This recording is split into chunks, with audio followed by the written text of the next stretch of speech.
জানেন এই গণঅভ্যুত্থানের যে এক দফা ছিল সেই এক দফা ছিল স্বৈরাচারী শেখ হাসিনার পতন এবং ফ্যাসিবাদী ব্যবস্থার বিলোপ।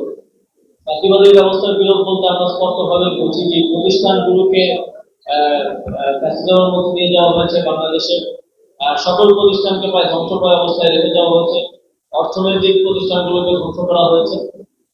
সেই জায়গা থেকে এক দফার বাস্তবায়ন হিসেবে আমরা মনে করি সংস্কার কার্যক্রম অত্যন্ত গুরুত্বপূর্ণ এবং শুধুমাত্র একটা নির্বাচন কিংবা ভোটের জন্য এত মানুষ জীবন দেয় নাই।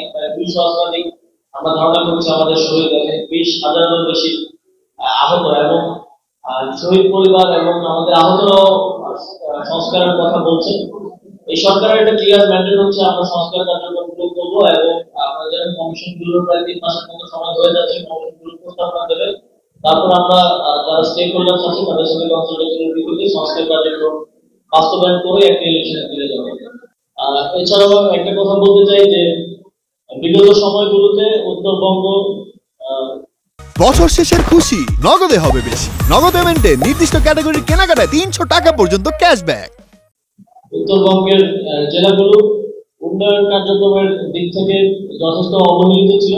আমরা বিভিন্ন প্রকল্প যখন দেখি, প্রকল্প যখন রিভিউ মিটিং করি তখন আমরা দেখি যে উন্নয়ন কার্যক্রম কিছু জায়গায় সীমাবদ্ধ ছিল।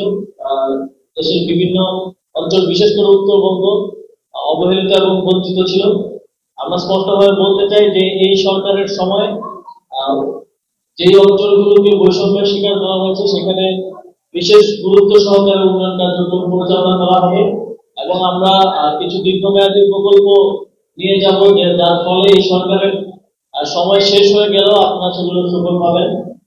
সর্বোপরি সরকারের যে সংস্কার এজেন্ডা, আমরা এই অভ্যুত্থানের পরবর্তীতে অভ্যুত্থানের যারা শহীদ এবং আহত হয়েছেন তাদের যে চাওয়া পাওয়া সেই সংস্কার কার্যক্রমের মাধ্যমে একটি সুন্দর বাংলাদেশ করার দিকে এগিয়ে যাওয়ার যে কার্যক্রম, সেখানে আপনাদের মতামত, সহযোগিতা এবং সমর্থন প্রত্যাশা করছি। সীমান্তবর্তী উপজেলা হওয়ায়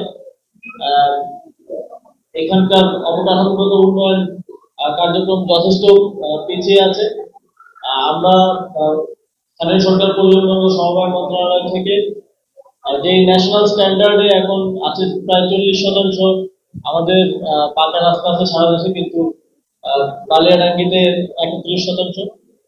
বালিয়াডাঙ্গি উপজেলাকে যাতে খুব দ্রুত ন্যাশনাল স্ট্যান্ডার্ডের সমপরিমাণে নিয়ে যাওয়া যায় সেই বিষয়টি নিয়ে আমরা কাজ করবো।